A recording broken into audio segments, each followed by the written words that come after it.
É possível viver da arte? Qual que é a sua visão, assim, por exemplo, hoje, assim, é possível viver da arte? E como é que você hoje enxerga a arte, assim, no mercado? Aí você pode falar, de repente, só do teatro, ou enfim. Pra mim, não existiu em nenhum momento da minha trajetória que não seria possível. E eu acho que por isso eu consegui aproximar a arte pra sempre, assim. Porque eu fazia dar certo. Mas, talvez o que você está querendo dizer é essa visão romântica do viver de arte, onde a pessoa vai ser esse artista que acorda numa bela manhã, com o raio do sol entrando pela janela do seu quarto, ele se alonga, pega uma tela e vai pintar, olhando a paisagem, assim, almoça e no final do dia ele sujo de tinta, ele dorme, assim, de cansaço de tanto pintar, assim. Acho que eu não acredito nessa vida do artista, porque existe todo um time por trás. E aí, por isso, assim, eu enxergo o ser multiartista, por exemplo, que eu até escrevi um livro sobre isso, onde o artista, ele é uma marca, ele gere a própria marca, e a partir dessa sua marca, dessa sua forma de contribuir para a sociedade, ele desenvolve vários produtos. Ele desenvolve aula, que eu acredito muito no poder da arte educação. Eu acho que o artista por si só, ele é um arte educador. Quando ele faz uma obra, há um processo didático em assistir aquela peça, ler aquele livro, enfim, você sai aprendendo algo quando você tem contato com arte. Então o artista, ele é arte educador por si só. E aí ele precisa ter essa visão de produto, que nem todo artista tem, mas se desenvolve. Essa é uma visão que se desenvolve, e eu desenvolvi. Eu não tinha uma visão empreendedora, por exemplo. Eu fui ter muito mais tendo contato com você e vendo possibilidades, por exemplo. Então, na visão romântica de que artista é esse que só vive de uma apresentação, pena muito. Mas, por exemplo, vamos supor, isso eu acho interessante, porque assim, ainda então existem artistas que de repente romantizam a arte. Porque, por exemplo, vamos supor, quando o artista ele não romantiza, ele acaba se tornando um multiartista. Uhum. E aí a pergunta é, todo artista é empreendedor? Não. Por quê? Ponto. Porque empreender, e não significa ter empresa, é você encontrar possibilidades dentro, fazer acontecer, assim, ser um resolvedor de coisas e transformar isso em soluções, em produtos, enfim. Nem todo artista quer desenvolver isso e tá tudo bem ele não querer. O ponto é que possivelmente ele vai ter que se desdobrar ou em muitas festas infantis, vou falar como ator, né? Ou em muitas festas infantis, pecinhas e coisas do tipo, pra fechar a conta no final do mês. E aí é desgastante. Eu acho que até você não consegue ter uma projeção de futuro, muito difícil, é uma visão muito limitada do agora. E aí a visão empreendedora é você observar você ter um grande aprofundamento em autoconhecimento, sem demagogia com visão de coach, assim, nada disso, mas você se conhecer efetivamente para descobrir formas de conectar outras versões de você mesmo, assim. Como é que funciona o seu processo criativo para criar um figurino? Como se fosse criar um figurino do zero, assim, de uma peça. Primeiro eu preciso saber o texto, né? Então, ali que eu trabalho muito com o Aislan, né? Que é meu marido. Ele escreve o texto e eu vou fazer a cenografia e o figurino. Então eu preciso entender quem são os personagens. No nosso caso, eu faço muito infantil, personagem infantil. Mas isso dá num contexto geral. Então eu leio primeiro o texto, eu fico vendo quem são esses personagens e eu pego as características desses personagens. Então, por exemplo, numa peça em que eram 2 coelhos, vou dar esse exemplo, 2 coelhos, e eles iam fazer uma dinâmica de procurar as coisas, uma dinâmica itinerante com as crianças, tinha que ser um figurino que ele não fosse grande, tinha que ser um figurino que fosse rápido para eles, fácil, e de mobilidade, e também que fosse divertido.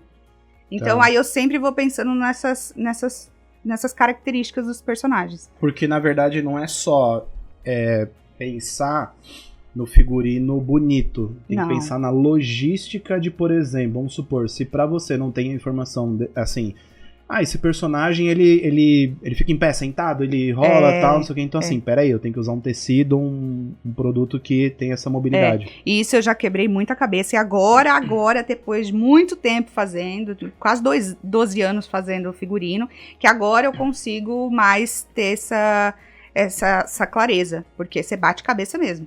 Porque tem a questão de rolar no chão, principalmente no nosso espetáculo, agachar, né, e passar por algum alambrado e rasgar. Então, tudo eu preciso pensar nessa logística de como eu vou criar esse figurino. E principalmente no conforto do ator. Até porque eu sou atriz. Exato. Então, você já conhece. Então assim, eu já usei vários figurinos em outros lugares que não tinha como você levantar a mão, assim, sabe? Como que eu vou fazer o negócio se eu não consigo levantar a mão? E aí, não. Então, eu provo os figurinos, eles são feitos sempre na minha medida.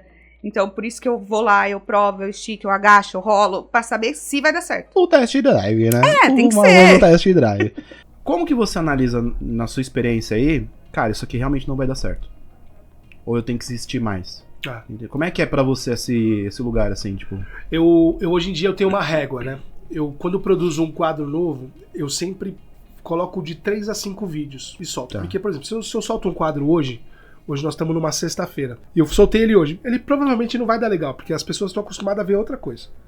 Mas daqui 2 dias eu solto o mesmo quadro. Aí essas pessoas elas já vão ter duas vezes 2 conteúdos desse mesmo quadro pra ver. Então se eu faço isso 5 vezes, eu vou entender se ele performou ou não. Tem quadro que na primeira vez que você posta, 1 milhão. Eu fui pra rua perguntar qual é o vídeo mais fofo que você já viu na internet. Cara, o primeiro vídeo deu 700 mil visualizações. Eu falei, caraca, aqui nós temos legal. Em contrapartida, a gente tinha um quadro que era muito interessante, que era entrevistas rápidas que duram uma descida de escada rolante. Então eu ia pro metrô e ficava entrevistando pessoas numa descida de escada rolante.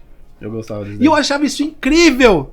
Só, cara, a gente postou, de insistir, a gente postou uns 15 vídeos e ele não performou Testa no do elevador. jeito que a gente queria. Vamos testar no elevador. Boa ideia. Entra no elevador. Opa, tô aqui com você. É isso. Como é que você identificou que era um burnout? Como é que foi isso pra você? Tipo, alguém te falou ou você falou, mano, eu tô no burnout? Mano, quando eu li a primeira vez sobre, faz 3 anos, uma mulher, não vou lembrar o nome dela, li a entrevista, vi vídeo, falei, caraca, mano, ainda tinha uma posição bem legal na empresa, era criativa também, trabalhava com marketing, sempre procurei pessoas da área pra me inspirar. E, mano, ela também, na mesma pegada, eu achava que não, eu não conseguia desenvolver nada. E eu percebi que eu tava sem criação. Eu não conseguia desenvolver, mano, nada. Eu não conseguia editar um vídeo, eu não conseguia pensar numa escrita, eu não conseguia fazer nada, irmão. Fui me bloqueando, e aí fui deixando também os ruídos externos entrar. E até então fui no automático, tava suave. Fazia um post aqui, outro ali, colocava o que eu queria e não o que era necessário, de forma estratégica. E eu percebi que eu tava nesse burnout, mano. Eu não tava conseguindo criar nada, mano. De conteúdo pro meu público, de expor aquilo que eu penso, porque eu via os debates, eu falava, mano, para de graça, irmão, tá de graça. Não. Aí eu ia lá, abria pra comentar e apagava, irmão, porque eu tava fraco internamente. E aí quando eu falei, peraí, mano, aí a última vez que eu chamei esse meu mano, ele falou, mano, fala com essa pessoa aqui.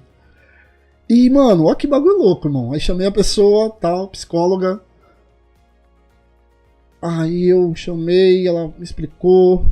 E aí, quer saber, mano? Fala com Deus, irmão. Eu sempre oro, mano. Minha mãe e meus pais sempre me ensinaram a orar.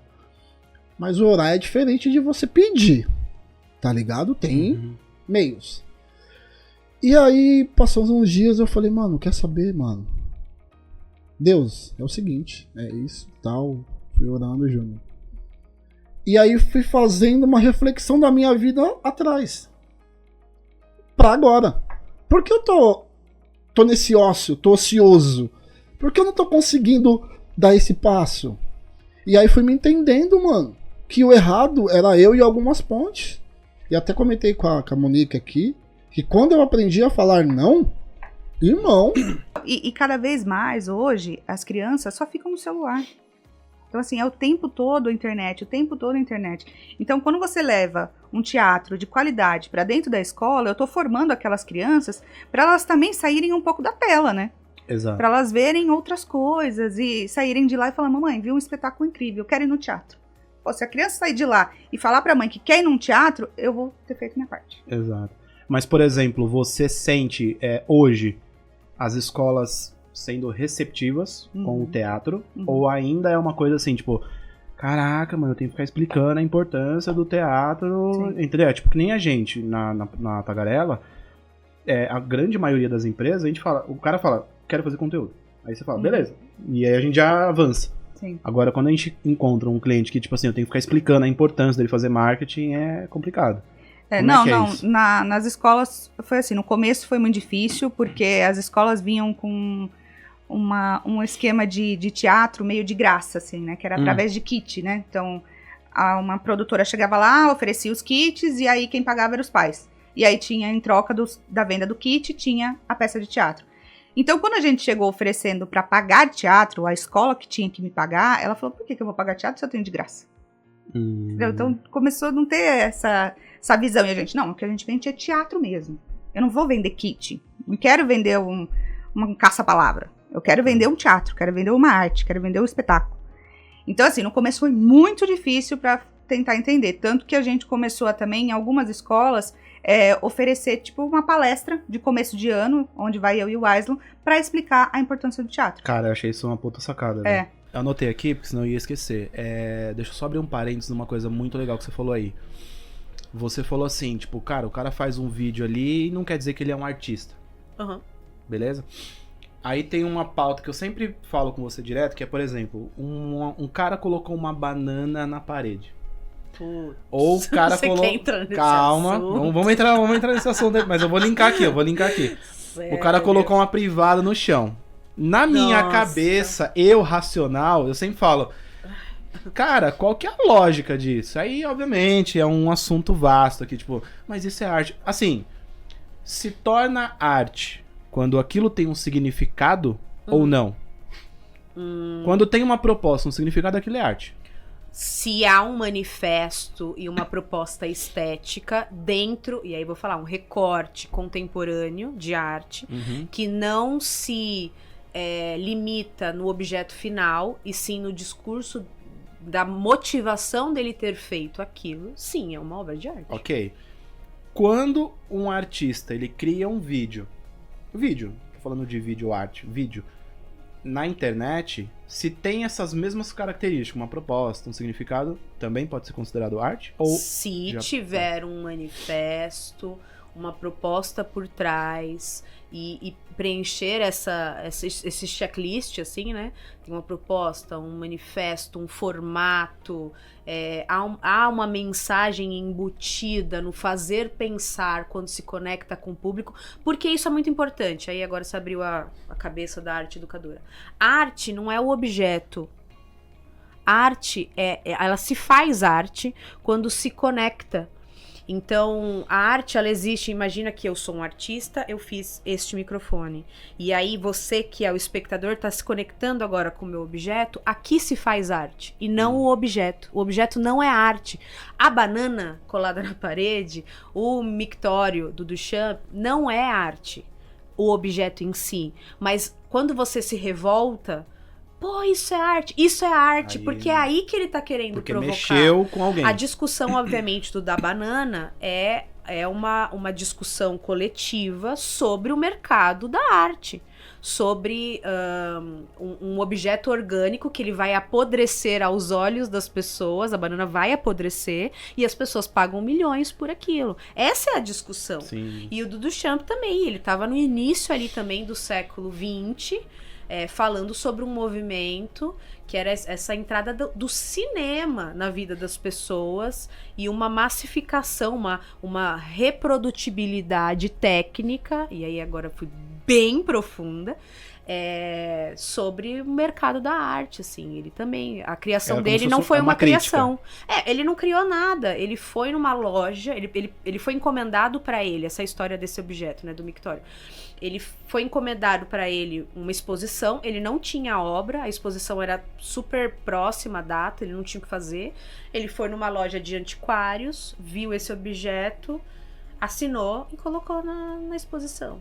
Essa é a discussão dele, assim.